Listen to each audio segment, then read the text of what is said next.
விஜயே வாட்டி அடிச்சிட்டாங்களே, தெரியாது உங்களுக்கு? அது விஜய் சொன்னதால பெருசாக்கி பழி வாங்கணும். விஜய் பழி வாங்கினா சினிமா உலகமே பயப்படும். விஜய் அன்னையிலிருந்து அடுத்த படத்தில் மத்திய அரசை பற்றி விமர்சனமே பேசுறது இல்லை. பார்த்தீங்களா? ஏன்னா அவ்வளோ பயந்து போய்விட்டார். ஏன்னா அவர் கோட்டீஸ்வரர். எவன் ஒருவன் பணத்தை அதிகம் சேர்த்து வைத்துக் கொள்ளுகிறானோ அவனுக்கு ஆண்மை போய்விடுகிறது. கொடுமைகள் கண்டு எதிர்க்கிற தன்மை போய்விடுகிறது. எங்களை போல ஏழைகளால் தான் முடியாது சொல்லி அம்பேத்கர் படத்தை போடக்கூடாதுன்னு சொல்ல நீ யார்? இதெல்லாம் கெட்ட வார்த்தையா? கோத்தாங்கம்மாவா? இப்படி தெருவில் போயிட்டு இருந்தா அண்ணே வாங்க, என்ன சினிமாவா? ஆமாம், நான் தான் காயத்ரி தேவி. அந்த பொண்ணு பேருனா ரகுராம் பொண்ணு. வாய் திறந்து சொல்லட்டாய்மா. அதான் உனக்கு தான் காயத்ரி. இந்த கூப்பிட்டு நீ தான் இதுக்கு தலைவி. அது வள்ளுன்னு குலைக்குது.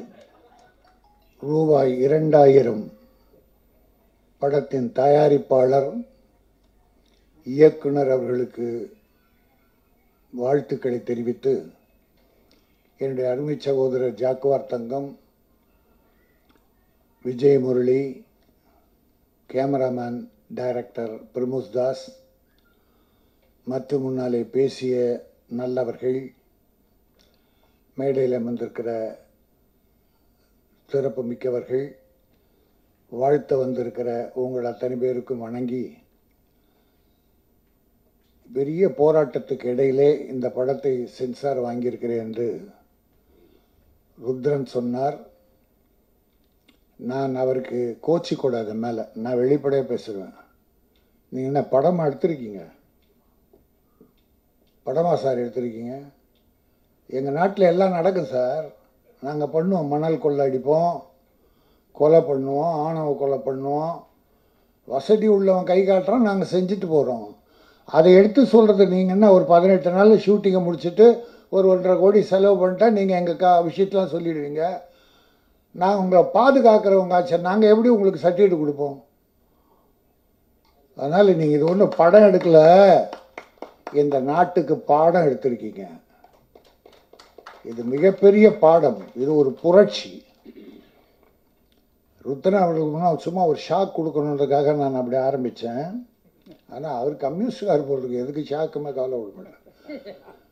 ருத்ரனின் ஆண்மையை, ஆளுமையை, தவறுகளை எதிர்த்து போராடுகிற அந்த வீரத்தை பாராட்டுகிறேன். அது என் தமிழ் திரை உலகில் எல்லோருக்கும் வேண்டும். முதல்ல என் தயாரிப்பாளருக்கு இருக்கணும், என் தயாரிப்பாளருக்கு இருக்கணும், அடுத்தது டைரக்டருக்கு இருக்கணும். இருந்தால் எல்லாரையும் ஆட்டி படைக்கலாம். ஊரில் அதாவது விஜயே வாட்டி அடிச்சிட்டாங்களே, தெரியாது உங்களுக்கு? நடிகர் விஜயை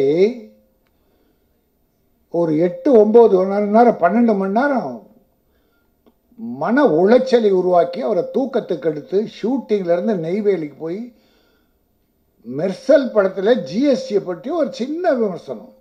அது பெருசாக இல்லை. அது விஜய் சொன்னதால் பெருசாக்கி பழி வாங்கணும். விஜய் பழி வாங்கினா சினிமா உலகமே பயப்படும் என்பதால் இங்கேருந்து நெய்வேலி ஷூட்டிங்கில் கொண்டு போய் அவங்க காரில் ஏற்றிட்டு வந்து அந்த காரில் என்னென்ன பண்ணாங்களோ அடுத்து வீட்டுக்குள்ளெல்லாம் சர்ச் பண்ணி கடைசியில் ஒன்றும் இல்லை. ஏண்டா ஒன்றும் இல்லைன்னு சொல்கிறதுக்காக இவ்வளோ கொடுமை பண்ணீங்க? நீங்கள் ஒன்று தெரிஞ்சுங்க அது எவ்வளோ கொடுமை பண்ணியிருக்காங்கன்னு. விஜய் அன்னையிலிருந்து அடுத்த படத்தில் மத்திய அரசை பற்றி விமர்சனமே பேசுறது இல்லை. பார்த்தீங்களா? ஏன்னா அவ்வளோ பயந்து போய்விட்டார். ஏன்னா அவர் கோட்டீஸ்வரர். எவன் ஒருவன் பணத்தை அதிகம் சேர்த்து வைத்துக் கொள்ளுகிறானோ அவனுக்கு ஆண்மை போய்விடுகிறது. கொடுமைகள் கண்டு எதிர்க்கிற தன்மை போய்விடுகிறது. எங்களை போல ஏழைகளால் தான் முடியாது. எவன் தவறு செய்தாலும் எதிர்க்கிற தன்மை எங்களை போல ஏழைகளால் முடியும். பணக்காரன் கோட்டீஸ்வரனால் எவனால முடியாது. சிலரை பார்த்தீங்கன்னா அந்த ஆட்சி வந்தால் அந்த ஆட்சியை பாராட்டுவாங்க. அப்படியே பரண்டு அடுத்த நாள் இந்த ஆட்சி இந்த மேடையில் வந்து உட்காந்துங்கன்னா இவங்கள பாராட்டுவாங்க. நேற்று பாராட்டியது மறந்து போகும். அதற்கு காரணம் அவரிடத்துல கணக்கில்லாத கோடிக்கணக்கான பணம். ஆகவே இந்த படத்தை அவர்கள் சித்திரவதை செய்ததை நான் வன்மையாக கண்டிக்கிறேன். சென்சார் போர்டை வன்மையாக கண்டிக்கிறேன். இதில் எனக்கு இந்த செய்தியெல்லாம் என் தமிழ் திரைப்பட தயாரிப்பாளர் சங்கத்துக்கு கொண்டு போய் சென்சார் போர்டு இவ்வளோ வேதனைப்படுத்தி விட்டார்கள் சொல்லி போன்ற அவங்க தான் கொஞ்சம் துணிச்சலை இறங்குவாங்க. வேல்முருகன் சொல்லி அம்பேத்கர் படத்தை போடக்கூடாதுன்னு சொல்ல நீ யார்? சட்டமேதை அம்பேத்கர். அவர் கால் தூசுக்கு இணையாவியா நீ? கடவுள் பெயரை சொல்லக்கூடாதுன்னு சொல்லி நீ யார்? பெரியாரின் பேத்திகளா? என்ன என்ன அக்கிரமமா இருக்கு இதெல்லாம்? கெட்ட வார்த்தையா? கோத்தாங்கம்மாவா? இல்ல இல்ல, என்ன அதே அலோ பண்றேன். புலவர் வகுத்த திருவள்ளுவர் ஜாதி பேதமற்று வாழ்க்கை எப்படி வாழ வேண்டும், மன்னன் எப்படி வாழ வேண்டும், ஒரு மன்னனின் நிர்வாகம் எப்படி இருக்க வேண்டும், எல்லாத்துக்கும் கருத்து சொன்னவர் அல்லவா திருவள்ளுவர். எதனை இதனால் இவன் முடிக்கும் என்றாய்ந்து அதனை அவன் கண் விடல். இதான் அட்மினிஸ்ட்ரேஷன். அட்மினிஸ்ட்ரேஷன் 5 வருஷம் படிக்கிறாங்களே, இந்த ஒரு திருக்குறளை படிச்சா போதும். இதனை இதனால் இவன் முடிக்கும் என்று ஆய்ந்து, இவனுக்கு இந்த திறமைகள் இருக்கிறதால இந்த காரியத்தை இவன் முடிப்பான் என்று அதனை அவன் கண்பிடல். நிர்வாகம் இல்லையா அது? இது 5 வருஷம் காலேஜ் நடத்துறீங்க. என் வள்ளுவர் 1.25 அடியில் சொன்னானு, என் வள்ளுவரை சேர்க்க கூடாதுன்னு சொல்ல நீ யார்? தெரு நாய் கூட சொல்லாத அந்த வார்த்தையை. வள்ளுவர் எங்களுக்கு தமிழ் தெய்வம், முருக கடவுளுக்கு அடுத்தது வள்ளுவர் தெய்வம் அல்லவா? வள்ளுவர் அம்பேத்கர் எப்படி விட்டாங்க நீங்க? இதெல்லாம் என் தம்பி திருமாவளவன், சீமான் அந்த மாதிரி தலைவர்கிட்ட கொண்டு போங்க. ப்ரொடியூசர் கவுன்சிலுக்கு கம்ப்ளைண்ட் பண்ணுங்க. செய்யறாங்களா செய்யல அப்புறம். ஏன்னா இது அடுத்தவங்களை பாதிக்க கூடாது. இது உங்களுக்கு தைரியம் இருந்தது, போராடினீங்க. 105 கட்டு சமுதாய சீர்கேடு சார். அவர் சொல்லியிருக்கிற அத்தனையும் சமுதாய சீர்கேடுகளை எடுத்து சொல்லியிருக்காரு. சொல்லக்கூடாதா? இன்னொரு கொடுமையை பாரதிய ஜனதா அரசு, மோடி அரசு செய்திருக்கிறது. இந்த ரிவைசிங் கமிட்டி எதை கழிச்சிருக்காங்க? ட்ரிபுனலை கழிச்சிட்டாங்க. கலைச்சிட்டு, மத்திய அரசு தான் ட்ரிபுனலை கலைச்சிட்டு இன்னொரு சட்டம் நிறைவேற்றாங்க. படம் சென்சாரம் முடிச்சு இப்படி கட்டெல்லாம் கொடுத்து தியேட்டருக்கு ரிலீஸ் ஆச்சுன்னா ஏதோ ஒரு பாரதிய ஜனதாக்காரன் இந்த டயலாக் எங்களை மிகவும் பாதித்து விட்டது அப்படின்னு ஒரு பெட்டிஷன் போட்டால் படத்தை நிறுத்தலாமா சார்? இந்த அக்கிரமம் எந்த உலகத்தில் நடக்கும்? அக்கிரமம் சார், இது பாரதிய ஜனதா பண்ற அக்கிரமம். இதை எதிர்க்கிற இன்னும் சினிமா உலகத்துக்காரங்க. ஆண்மையற்றவர்களாக பலர் இருப்பதன் காரணமாகத்தான், கைக்கூலிகளாக இருப்பதால் தான் பல பேர் பாரதிய ஜனதாவில் பதவி கொடுத்து கொடுத்து சினிமாக்காரன் எடுத்தாங்க சார். இப்படி தெருவில் போயிட்டு இருந்தா, அண்ணே வாங்க, என்ன சினிமாவா? ஆமாம், நான் தான் காயத்ரி தேவி. அந்த பொண்ணு பேருனா ரகுராம் பொண்ணு. யோ வாய் திறந்து சொல்லண்டாய்மா. அதான் அதான் உனக்கு தான் காயத்ரி. இந்த கூப்பிட்டு நீ தான் இதுக்கு தலைவி. அது வள்ளுன்னு குலைக்குது. அப்புறம் இருக்கிற எல்லாம் போயிட்டு இந்த ஊற்றிக்கிச்சு, இந்த ஊற்றிக்கிச்சு. அடுத்ததில் இருக்க போகிறதில்ல. அக்கிரமம் செய்கிறார்கள் மோடி அவர்களே, உங்கள் கட்சிக்காரர்கள் அக்கிரமம் செய்கிறார்கள். தயவு செய்து நான் பணியோடு அடக்குங்கள். தமிழ்நாட்டில் இடம் கொடுக்க மாட்டார்கள்.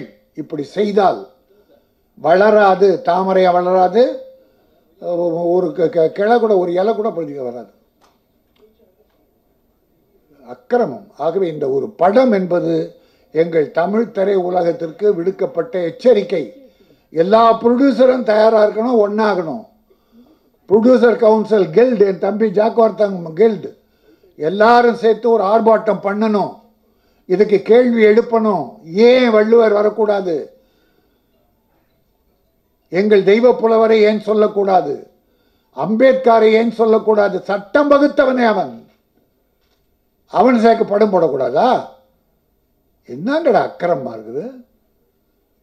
ஆகவே இது ஏற்றுக்கொள்ள முடியாத ஒன்று. சென்சார் போர்டை வன்மையாக கண்டிக்கிறோம். இதற்கு நான் முன்ன மாதிரி கொஞ்சம் இப்போ உடம்பு சரியில்லை எனக்கு, இல்லைன்னு நான் ஆரம்பிச்சிடுவேன் போராட்டத்தை. நான் ஆரம்பிச்சிடுவேன். இதெல்லாம் கண்டிக்க வேண்டிய ஒன்று என்பதை சொல்லி இவ்வளோ போராட்டத்தினிடையே இந்த 2000 பேர் போட்டதே அவன் வயிறு எரியாங்க.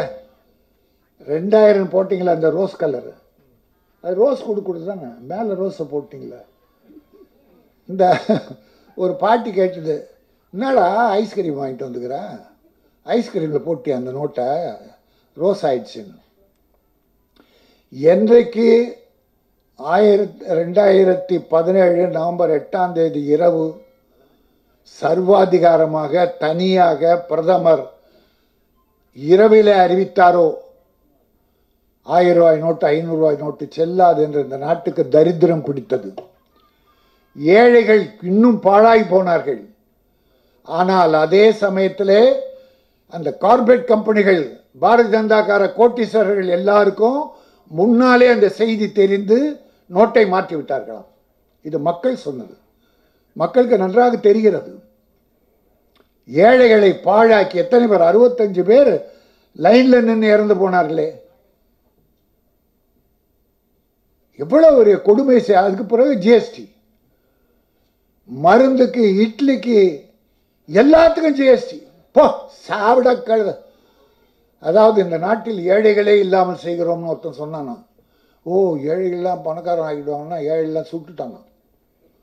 ஏழைலாம் சுட்டு கொண்டுட்டு பணக்காரனை மட்டும் வச்சுப்பார், என் நாடு பணக்கார நாடுன்ற மாதிரி இப்போ மோடி அவர்கள் ஏழைகளை மேலும் ஏழையாக்கி குழி தோண்டி புதைத்து கொண்டிருக்கிறார்கள். இந்த நிலை மாறினால்தான் பாரதிய ஜனதா தமிழ்நாட்டிலே பேசப்படும். இன்றைக்கு ஸ்டாலின் அவர்கள் அவ்வளவு போல்டா இந்தியாவில் யாருமே செய்யாத நீட் தமிழ்நாட்டில் கொண்டு வர மாட்டோம், தேவையில்லை என வீரத்தோடு நெஞ்சுரத்தோடு கொண்டு வந்து தீர்மானம் நிறைவேற்றி அனுப்புகிறார். மம்தா பானர்ஜி சொல்லுகிறார், அது ஒரு சிங்கம், வங்கத்து சிங்கம். தமிழ்நாட்டிலே முதல்வர் ஸ்டாலின் போட்ட தீர்மானத்தை, நீட்டு எதிர்ப்பு தீர்மானத்தை இந்தியாவில் எல்லா மாநிலங்களும் சட்டசபையில் நிறைவேற்ற வேண்டும் என்று மம்தா பானர்ஜி சொல்லுகிறார். அந்த அளவுக்கு இன்றைக்கு தமிழக முதல்வர் ஸ்டாலின் அவர்கள் முதல்வராக இருக்கிறார். ஏழைகளுக்கு 7.5% இடஒதுக்கீடு தந்து அந்த இடம் கிடைக்கிற அந்த 7% இலவச கல்வி. அன்னைக்கு காமராஜர் 1ஆம் கிளாஸ்ல இருந்து 10 வரைக்கும் இலவசம் கொண்டு வந்த மாதிரி இவர் இந்த காலேஜ் கிடைக்கிற இந்த 7% இடம் கிடைக்கிற ஏழை குழந்தைகளுக்கு அரசு பள்ளியிலே படித்தவர்கள் கல்வி இலவசம், விடுதி தங்கும் வசதி, விடுதி இலவசம். எவ்வளோ பெரிய விஷயம் அந்த நாளில் சீக்கிரமா. இதை விட சார் சொல்லிட்டு முடிக்கிறேன், ஏன்னா நல்லதை நாம் பாராட்டணும். நான் ஸ்டாலின் அவர்கள் தவறு செய்தால் கூட நான் சுட்டி காட்டுவேன், யார் செஞ்சாலும் சுட்டி காட்டணும், நல்லதை பாராட்டணும். அதை விட இந்த போலீஸ், நம்ம ஜெயலலிதா அம்மா இருந்தாங்க, அவங்க போகும்போது கூட அந்த பெண் போலீஸ், அதாவது ஒல்லியாக இருக்கும், ஒட்டக்குச்சி மாதிரி இருக்கும், பார்த்து அதை வந்து தெருவெல்லாம் வெயில்ல 4 மணி நேரம் நிற்கணும். அதை இவர் ஒரு நாள் பார்த்துட்டு, இந்த பெண் போலீஸ் நடுத்தருவில் நிற்கக்கூடாது, ஆண்களை வேணா நிறுத்துங்க. எவ்வளோ பெரிய தாய்மை, ரொம்ப மாறி இருக்கார் என்பதைத்தான் நான் பாராட்டி இந்த 2000 ரூபாய் நோட்டு இந்த நாட்டையே ஒரு கீழ்த்தரமாக கொண்டு போன ஒரு சந்தர்ப்பத்தை உருவாக்கிய அந்த நோட்டு நீங்கள் டைட்டிலாக போட்டது தான் இத்தனை சிரமத்துக்கும் காரணம் என்று நான் அறிகிறேன். கவலைப்படாதீர்கள், வெற்றி பெற்று விட்டீர்கள்.